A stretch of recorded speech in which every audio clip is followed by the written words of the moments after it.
The Vampire Counts. Masters of the undead and the dark arts, they're a terrifying foe for any faction to face. Like most factions in Total War Warhammer, they have some unique traits that can both help and hinder their army. It's important to understand them to truly be effective with the vampires.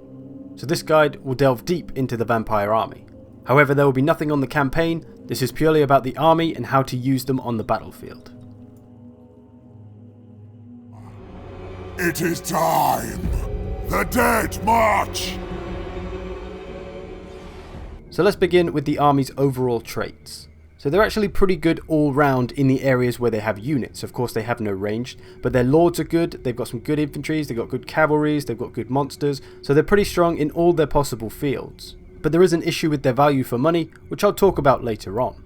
And as factions go, they're one of the strongest for their magic and necromancy, which is pretty important to their playstyle. Their biggest disadvantage, of course, is that they have no ranged units, no missiles, no artillery, so they're primarily a rush faction overall. They also suffer from pretty low leadership. Most of their infantries, even their monsters, have pretty low leadership, which can be a struggle, but is an important part of their playstyle, which I'll elaborate on in a second. And kind of in the middle, they lack any real effective anti-large units, which means they can struggle against monsters themselves.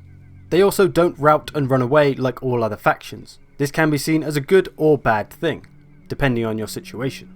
So it's important to understand these things when playing as the vampires. But before we get in depth on the tactics and strategies of the vampires, there's one very important thing that you need to understand, which relates to their leadership. So all the undead units of this army have a binding to their vampire master that raised them from the dead. These Graveguard have a strong binding, this Terrorgeist has a weak binding because it's losing leadership. The binding will get stronger and weaker depending on how the unit's leadership is. Once it gets too low though, the unit will start to crumble, like these zombies here.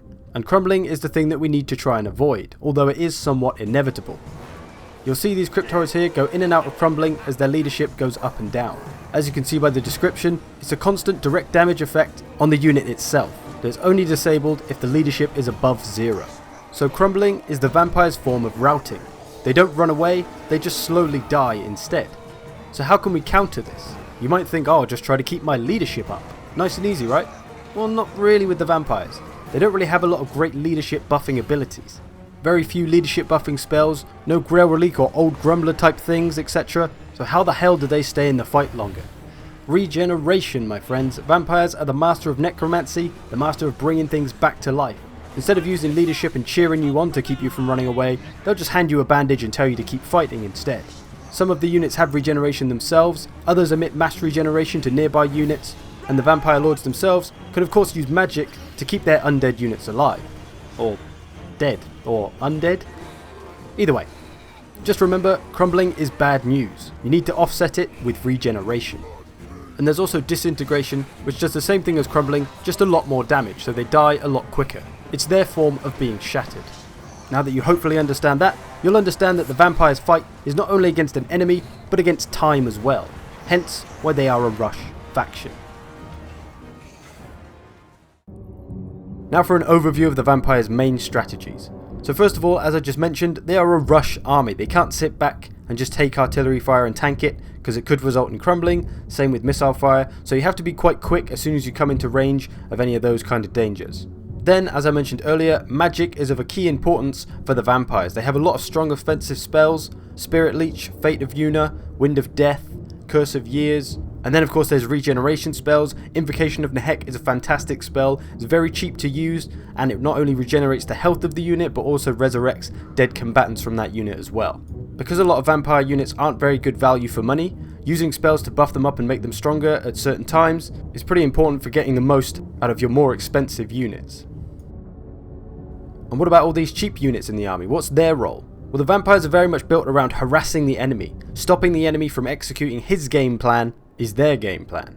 Zombies, skeletons, direwolves, bats, all these things are great for tying up the enemy, while the better units in your army do most of the killing. This is also the use of the vampire's necromancy, the ability to raise the dead out of the ground wherever they want on the battlefield. Great for spawning it behind enemy lines so that you can get some flanking penalties on the go. You could get them after skirmishers that are behind the front line, disrupt them. They're not going to get a ton of kills if they're zombies or something, but they can at least buy time for Crypt Horrors or Blood Knights to come over and smash them into bloody corpses. Another big part of the vampire strategy is that all of their units are really scary. Pretty much all of the units cause fear, with some causing terror as well. This is going to reduce the leadership of the enemy, making them more likely to rout a bit quicker, especially if you flank the enemy. Using necromancy to spawn some zombies behind an engaged front line, you could then get them into the back of the enemy front line. They'll then be sandwiched and take an attacked in the rear penalty, as well as fear and or terror abilities too, which means any unit caught in the middle of that probably isn't going to stick around too long. This also gives the vampires a lot of opportunities to do a lot of damage to units while they're running away and routing. So if you manage to rout a really strong enemy unit but they've still got quite a lot of their unit left, you can keep chasing them with any old unit skeleton warriors and they'll keep doing damage provided they can keep up with them, and this is a great way to do damage to the enemy without taking any damage yourself. They can also make a fair attempt at air superiority. They've got some good flying units, Vargeist, Terrorgeist, Bats, Lords on zombie dragons, so it's definitely an option for them to make up for the lack of ranged units, but it's not a necessity. And lastly, the vampire counts have great monsters for flanking. Crypt Horrors and the Vargolf are very quick on their feet. Vargeists can of course fly straight over and get into the back of things. Even some infantries like Wraiths and Crypt Ghouls can be pretty good for flanking too, as they're quite fast. All these units and cavalries as well are going to be your main killers and damage dealers of your army, as zombies and bats aren't really going to do it for you by themselves. So all that I believe to be the main strategies of the vampire counts. Remembering all this and applying it is of course the hard part. So before I give you a demonstration battle of all this in action, let's take a look at the unit roster and things to note about certain units. Now before we delve into these vampire units, there's another important thing we need to know about. As I mentioned earlier, the vampires have an issue with value for money. What you pay for and what you get isn't as good comparatively to other factions. Allow me to give you examples of this. So, Skeleton Spearmen, one of the few vampire anti-large units, they cost 375 for a basic anti-large spear unit. If we compare them to the Empire's cheapest spear unit that only cost 300, that's 75 less, look at how much better the stats are. On the right, all those green tabs are how much better the Empire spears are than the vampire spears. Yes, the skeletons have shields and a bigger unit and more health, but the extra health is kind of negated by the crumbling effect anyway, so is this a good trade in terms of money? I don't think so. Graveguard with great weapons, the vampire's toughest armor-piercing infantry, but how do they stack up against similar units in their class? We'll go Empire again. Great swords, they cost exactly the same amount. Look at all the green tabs and how much better the great swords are than the Graveguard. And it's not that great swords are far superior to Graveguard, it's just that they're slightly better and you're paying the same. And it's not that Graveguard are a bad unit by any means, it's just that what you're paying for isn't as good value for money as other factions get. If you look at the Chaos Warriors with great weapons, they cost 100 less than the Graveguard, and look how much better they are. They have a slightly smaller unit and no bonus versus infantry, but their stats more than make up for that. One last perfect example, Direwolves cost 500 for the vampires and they don't have scaly skin. Compare them to the Beastmen's Direwolves, they not only have scaly skin, but they have better stats as well, and they cost 100 less at only 400. I think that encapsulates what I'm trying to tell you perfectly. Hopefully you understand this. But it's also worth noting that this isn't an imbalance issue with the game, it's not Creative Assembly messing up on the numbers. They're meant to have this disadvantage of value for money, probably because they all have fear and they all cause fear, so that kind of negates some of the lesser stats. So if you're trying to square up with an enemy based on money, just remember that you have a slight disadvantage in some areas. Now that we've got that out of the way, let's take a look at the vampire roster. So I'm just going to go through the different sections of the roster and point out things of note, starting with the lords and heroes. So all your lords are casters of some kind, they all can use magic. The first four are kind of your lightly armoured casters, who really need to avoid melee in order to survive. Strigoi Ghoul King is slightly better, he can throw down a melee with some lighter units, but against other characters he doesn't really have the armour to be taking on tougher characters. And then you move into your vampire lords, who break the mould of what a wizard should be. Most wizards in this game are very lightly armoured, very frail, they can't do melee fighting, they're simply not tough enough. But the vampire lord and above can. They've got plenty of armour, they've got some good melee stats, they can all handle themselves in a melee fight. And the cheapest of them, the vampire lord, actually has the same stats as Manfred pretty much. And he costs a lot less. The only difference is that Manfred has both the Lore of Vampires and the Lore of Death spellbooks. They can both be put on various mounts to make them even more dangerous, or to simply get them out of trouble. If you want the toughest of the vampire lords though, Vlad von Carstein is probably the way to go. He has a ton of health, mad regeneration, and he can throw down in melee with the best of them. He can't use mounts though, so be careful if you fear assassination. And then you have his dearly beloved Isabella von Carstein, who is More expensive than him, but probably worse than him. She has slightly better melee defense and a couple of extra spells, but honestly, I wouldn't pick Isabella over Vlad any day. She can use mounts though, so that's kind of an advantage, but I think Vlad outshines her just on his toughness alone. Which lord you should choose comes down to how you want to play. And then on to our heroes. First of all, the good old Banshee. She's great for taking on other enemy characters, as she's ethereal so she'll negate a lot of damage, and she can do a lot of damage to anything with a physical resistance, so she can be pretty handy for assassinations. And then you have the White King, who is pretty much your standard melee hero, similar to a Paladin or Thane, a good bodyguard for weaker lords. Now the Necromancer, a hero with a super special secret.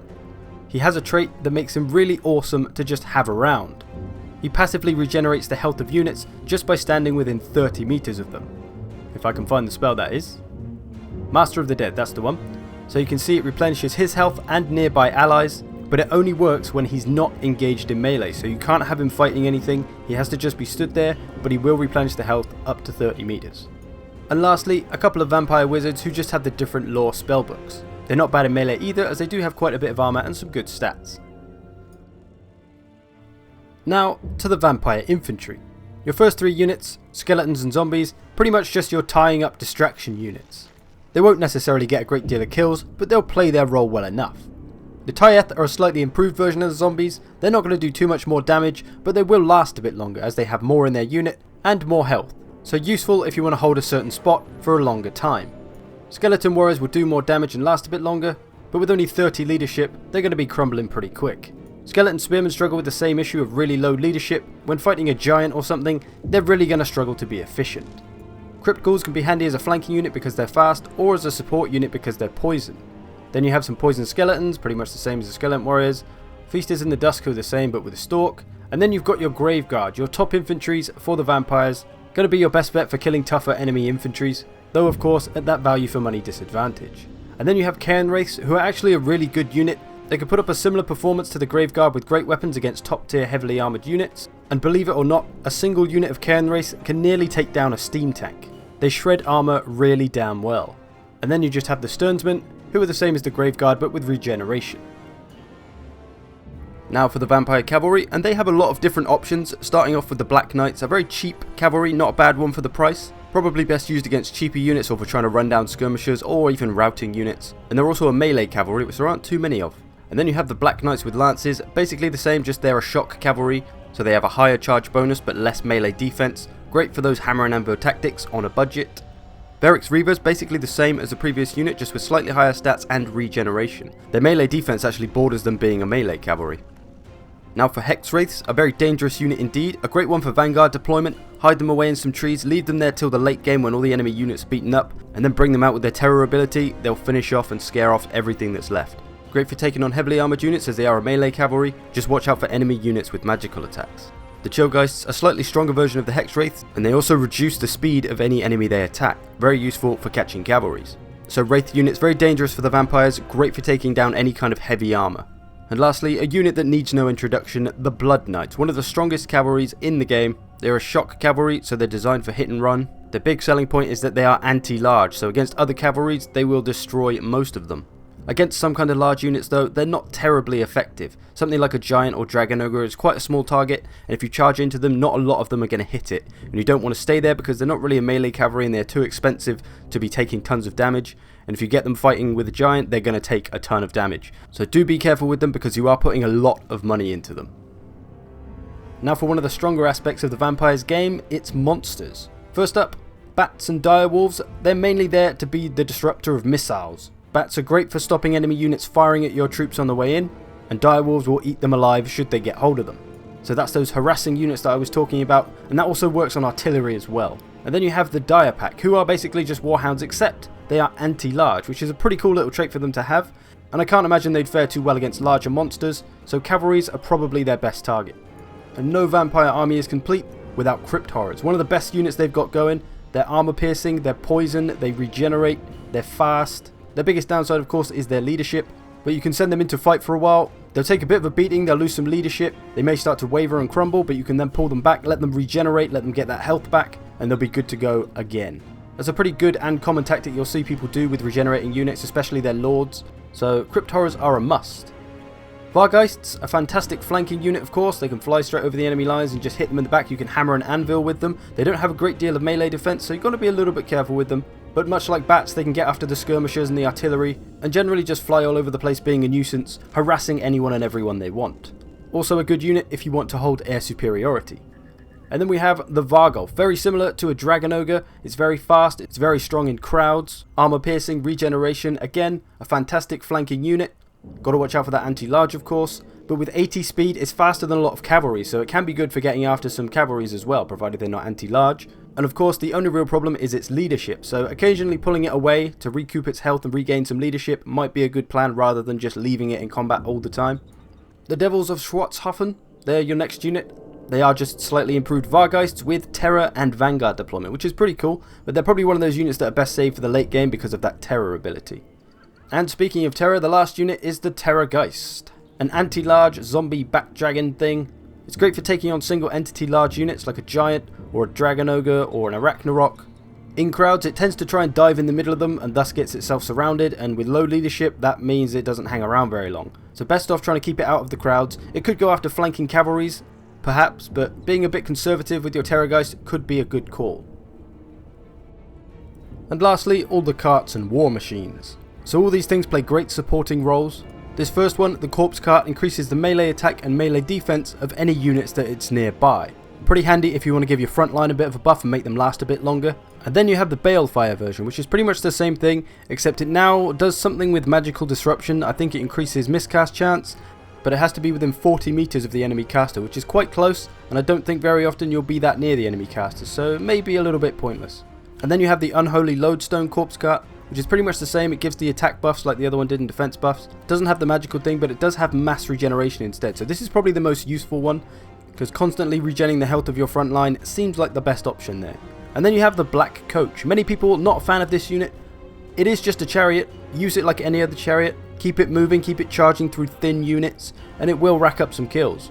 It's armor piercing, it has a bonus versus infantry, it has numerous abilities that help make it even more deadly. If you use it properly like a chariot should be used, it honestly can rack up a good amount of kills. And it causes terror, so it's great for scaring off enemy units late in the game. Then you have the Mortis Engine, a very popular unit. You see it a lot online. Mass regeneration, it increases power reserves, it causes terror, has a bonus versus infantry. Just a fantastic supporting unit, and it can dish out a bit of damage itself. Including this ability called the Reliquary Corruption, which passively damages nearby enemy combatants. Does have to watch out for missiles though, as it is pretty huge, so it is susceptible to being gunned down pretty quick. And lastly, you have the Claw of Nagash, which is pretty much the same thing. It just causes cold damage, which slows down enemies, and it also has a big magic resistance as well. Other than that, it's not a lot different. That speed reduction may prove useful against faster factions. Now that all that's out the way, onwards to battle. So my army is on the warpath. I've got a whole host of different units. In the middle I've got a bunch of expendable units, some skeletons and zombies, who are of course going to be used just to tie up the enemy, who is a bunch of elves by the way. Lots of ranged units, so we've got to watch out for those. Got some wild riders at the side, plenty of anti-large and infantry. So my cheap units are hopefully going to tie all them up, and then all my better units are going to try and play their role and do a good bit of flanking and getting into the appropriate targets. Sending my bats up here as well. Hex Wraiths and Direwolves at the side, trying to hide them, but there isn't really anywhere to hide. Just spotted some enemy units. They've got these skirmishers, so they've got 4 units of missiles, who are of course an advantage for them. So I'm going to use my bats just as I'm about to come into range of the enemy. So you can see they've started firing. Going to send the bats in. It is a suicide mission with the bats. They are going to get inevitably killed. But if they can keep my infantry from getting fired upon on their approach, then they're playing their role well enough. They are starting to waver, but they've stopped these 2 units from firing now. So my infantry is going to take less damage, which is going to put them in better stead to fight all their infantry, of course. Wild Riders starting to move out to the wings, so my Blood Knights shall meet them. And I'm actually preventing the infantry from moving forward in a front line by having these bats here as well, because they're going to get caught on the bats. Wild Riders coming in now. I sent my Black Coach out front to try and absorb the charge, but they kind of ran away anyway, so we sort of hit them in the side. It's a bit of a weird one. On the left we're engaged, and I'm sending over my Skeleton Spearmen to help out. Get those Wild Riders dead as quick as possible. They are a pretty strong unit. The Ancient Tree Man's here. He can be a bit of a struggle, because our anti-large isn't that great, but I brought a bunch of armor piercing units to help with him. The Black Coach has set its sights on some missile units, so they will soon be getting thoroughly slaughtered. I'm starting to move my best units up now. I've got 2 units of Crypt Horrors. I'm starting to flank with them. They're both moving to the sides. Then I've got my Graveguard and my Wraith. One of the Graveguard, armor piercing, going after the Ancient Tree Man. They're going to help try and take him down, and the other one will just get stuck into melee. I brought them mainly to deal with any of those heavily armored tree units. Black Coach and Hex Wraith and Direwolves making an absolute mess of their skirmishers. 2 vulnerable skirmisher units there. But at this point, this is where I'm going to start to raise some dead. Got some zombies coming up behind the enemy line. So normally I could get these guys after all the skirmishers that are here. But because I've got all this cavalry and the Black Coach charging around, I don't really need them to get after the skirmishers. So we're going to flank the Dryads instead. Try to get their morale down and get rid of them as quick as possible. Crypt Horrors moving in on the left. Blood Knights have won on the left. They're starting to charge around on that side. On the right, looks like we're chasing them off all the way over there. Crypt Horrors moving into position. Corpse Cart moving in. Going to flank these Spearmen. Not the best matchup for them, of course, as they are anti-large, but we're going to try and help these Spearmen out a little bit. I'm not going to leave them there for too long. Just try and smash them in the back a bit, scare them off a little bit, and help those Spearmen out. This is actually my Necromancer on the Corpse Cart, who's not meant to be in melee combat here, because as I said earlier, he regenerates nearby units when he's not fighting. I cast Invocation of Nehek on these Cairn Wraiths just now, because I'm making use of their armor-piercing damage on the Tree Man, and they were down to about half health, so I replenished them up so they can serve their purpose. More zombies coming in now to get on the flank. Blood Knights, Hex Wraith destroying all of these archers, so we've taken out one of their biggest strengths there. Direwolves as well. Crypt Horrors here, they're not getting good matchups of Crypt Horrors because they have a lot of anti-large units, do the elves. So they are struggling a little bit, but they will do a good bit of damage for the amount of time that they are stuck into combat. But now as these units get beaten down, it's just a matter of time before they run out of leadership from all our fear and terror abilities. The Ancient Tree Man, one of the biggest struggles for us at the moment. Routing some of these Dryads, very nice. Black Coach, he's got himself a fair amount of kills. Just routed those Spearmen. Ancient Tree Man slowly dying, nearly down to half health. This is all my Graveguard and Cairn Wraiths mainly. You can see here though, my Graveguard are starting to struggle. They're starting to waver, they're starting to crumble. So I'm going to spawn up some zombies. And I'm going to send them over to kind of replace the Graveguard just in case they break and disintegrate to ash. All these elven units would then start charging around. If I put these zombies there, it'll stop them and tie them up and keep them in one place until I can get my better units over to come and finish them off. Hex Race over here now, trying to help out, but again, lots of anti-large units, so quite difficult for all these cavalries and stuff. Zombies charging in, Dryads are running away though. All this right side has been pretty crushed. Just the Ancient Tree Man hanging on for dear life. The Black Coach still looking to devour some souls, and it's not looking good for these elves. Oh, they're just starting to waver, and the Black Coach has made them rout completely. So this is kind of what the Black Coach is good for, routing enemy units because of that terror. He's great for just finishing them off when they're nearly done. Big clump of elves here though. Wildwood Rangers, very dangerous unit. They're anti-large, and I'm running out of infantry, so my monsters are going to have to start fighting them. But we're still chewing our way through them, as well as the Ancient Tree Man. Starting to get him dead, and most of their army has been defeated. So you can see I've used most of the tactics there, and at this point late in the game I'm starting to rely on the fear and terror to get rid of them, and that is indeed how it ends. So I hope this illustrates and gives you a rough idea of all that I'm talking about. And there you have it, comrades, a guide to the Vampire Counts. I hope this helps improve your vampire game, and yes, before you hound me with comments, I will be doing these guides for the remaining factions that I haven't done. So I ask for your patience as I won't rush them because I need to make sure that I get them right. I hope you found this useful and I hope you enjoyed this. Thanks for watching. I'll see you in the future.